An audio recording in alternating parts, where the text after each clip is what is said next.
Hey folks, Michael Edwards here, and as we said, we're here at Pepper Time. Once again, big up to our great friends at Pepper Time for accommodating us. We had talked about being in a literary mindset, having gone to Calabash, which concludes today down there in Treasure Beach. Wonderful atmosphere and vibe. And we're going to stay in that same vein by welcoming yet another great friend of the channel. Want to give it up for educator, writer, playwright, director. We could just keep going and going, but we're going to get into the actual substance. Help us say good morning to our good friend, Canute. What's good, my friend? Good morning, man. Thank you for welcoming me to your program. It's such a pleasure. We've been wanting to do this for a little while. Okay. And it's good that we actually have you here. We know it's interesting how things kind of work together to bring it about. Normally, people would get into sort of backstory and then come into more current. But I want to flip it a little bit and turn immediately to this project, which is your anthology. And I want to start with the very first word in that title, pathology.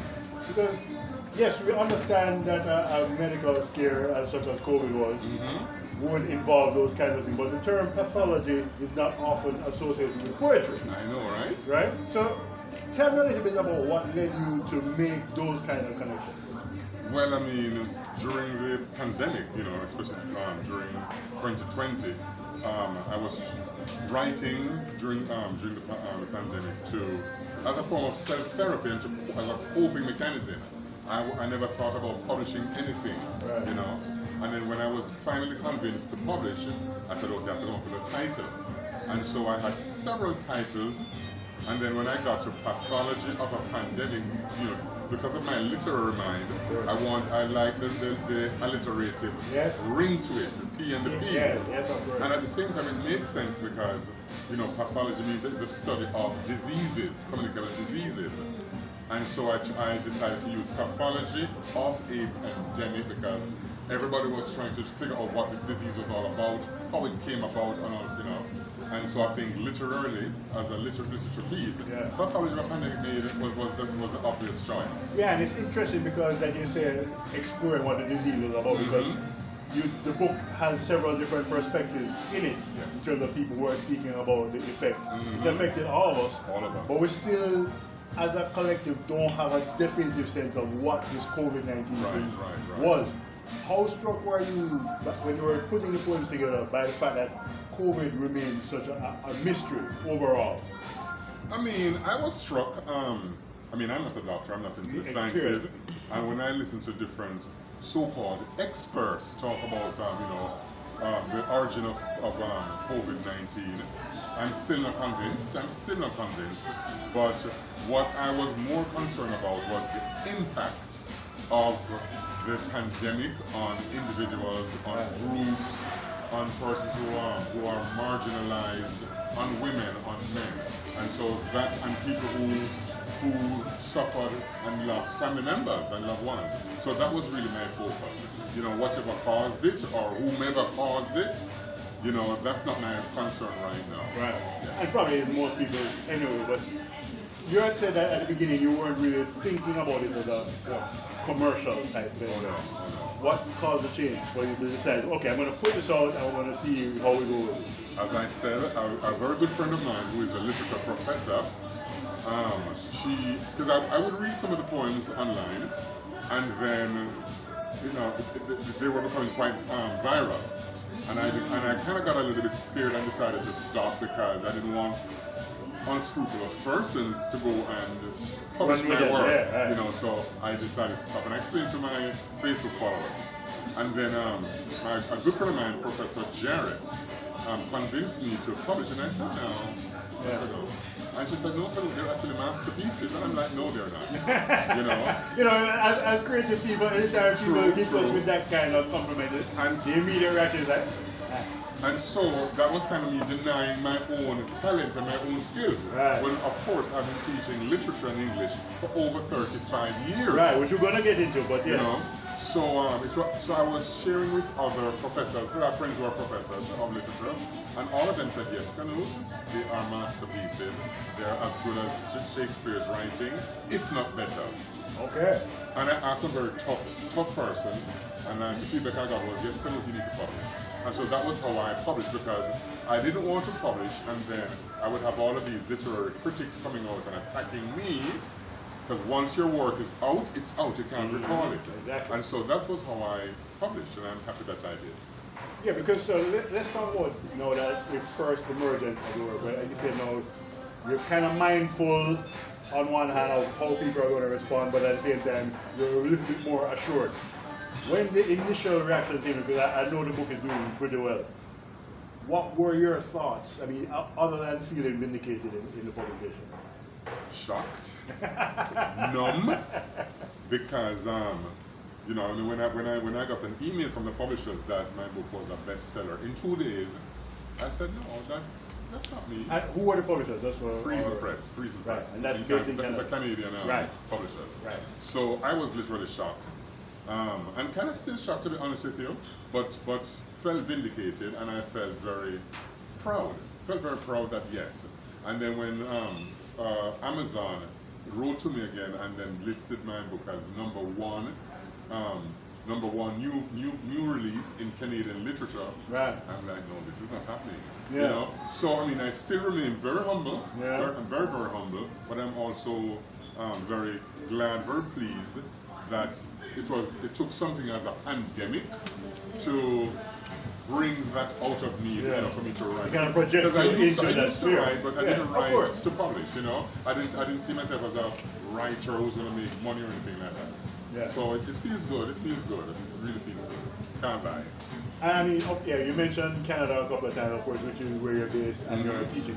Tell us about how that move came about, and what has the experience been like teaching in Canada as opposed to you would have been teaching in the Jamaican system?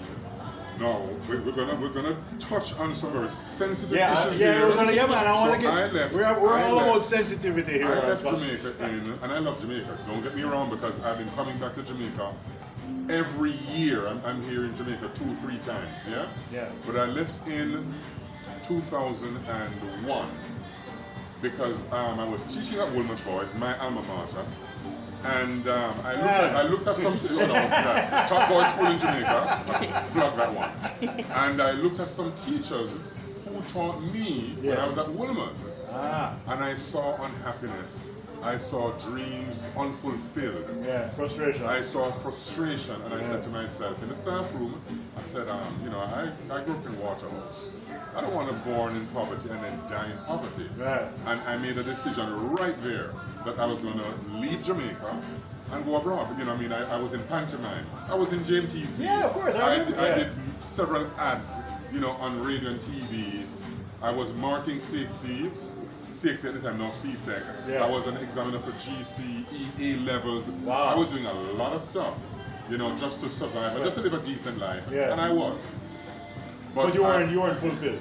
I wasn't fulfilled because I was working way too hard. Right. And I was overwhelmed and I was drained, and I decided to leave. Yeah. Because unless I was going to stay here, enter politics, or do something illicit, that was practically that was what it would have been. And I decided to leave, and since I left Jamaica, I've not regretted it. Yeah. And so that was what prompted me to leave Jamaica. So Jamaicans don't leave because they are trying to pull you patriotic. Yeah. They leave because at the time they had no other recourse. Right. And so that was my situation. And I still come back to Jamaica all the time. I support Jamaica. I buy Jamaican. I invest in Jamaica. And you promote Jamaica. And I promote Jamaica. Yeah. But so, talk to us about the experience in Canada. Doing what you do as a professional. Yeah, we understand it's a larger economy and different capacity and so on, but just as a professional in that system, as opposed to being in the Jamaican system. I've learned a lot. Jamaicans love to think and say that and believe that, we do everything the best in the world. Right. As a Jamaican, we say it, but it's not true. So living in Canada and the education system, it promotes students. No matter how, whatever disabilities they have, everybody is special. Everybody is welcomed. Everybody must feel a sense of belonging. In the Jamaican education system, it's not quite so. Right. Because we grew up in primary school and you know, you have the dunce class. Come on now, the dunce class and the dunce pick to them, Right. and the beating and the strapping, and I grew up with that. Yeah. And so that wasn't good. But I guess, you know, I guess the teachers didn't know at the time. It's what was set for them. Yes. Because you know, as you say, we kind of come up in a quote unquote command system of education where you're going to learn regardless. And not every child is test friendly. Precisely. Or the test is friendly to them, you know. Yeah. But there are kids who are bright, who are smart, but they don't do well in tests because of some, you know, whatever is going on in their heads. You know, and those kids get overtime, you know, extra time, you know, in the educational system in Canada. Yeah. So I've learned a lot of that, and I wished that those things were in Jamaica. Yeah. You know, Which I wish that, you know, there are more specialist professionals, like speech and therapy, you know, speech pathologists and counselors who don't put students down because them come from down so and you come from up so. Right. So there's a lot. Because your mother didn't work in X company Which a little bit, I want to tie back to the book for a little bit in terms of the way that we have taught literature, especially, tends to turn a lot of students off. Yes. Because you know, you go about Jamaica, I'm gonna read book. And that has it's always been the case when I was growing up, and it's kind of become much more pronounced now than your visual channels and all other kind of. How, in your estimation, should we be teaching the matter of books and writing so that we can get to more of the people who would want to respond to it in an elemental way? Teachers have to, and I'm talking all teachers, not just English teachers, not just teachers of literature, but every teacher should have students read at least 30 minutes a day. And I call that the joy of reading. Yeah. So we have it's not the responsibility is not just on English teachers or teachers of English to encourage students to read. Right. It should be on teachers across the board. And so every school should have a program where it's an all school-wide program of literacy and teaching kids just the joy of reading. Introduce books and different reading materials and content that support whatever curriculum they are trying to, you know, to bring across. And so that's what it should be. Yeah. Mm-hmm. Because I mean, English literature back in my time, girls were it was expected of girls to read books. It was expected of girls to read books. So when a guy like me, you know, love English and love literature and love reading, you know, we're called soft. We're soft. You're a soft man. Yeah. You know. Yeah. And you know, it happens still to a lesser degree today, but it's around. Mm-hmm. You know, if you encounter people whose background is, say, industrial, and you're a creative person, it's like, oh, well, you're not really doing nothing. And the thing about reading, it stimulates the mind. It stimulates thought. It stimulates, you know, creativity and ingenuity. And so I wish more teachers would do that in the Jamaican educational context. So, reading, folks. That's really, even though we're speaking to you on the visual medium, we regard reading as fundamental and fun. So, on that note, we're going to take a little pause.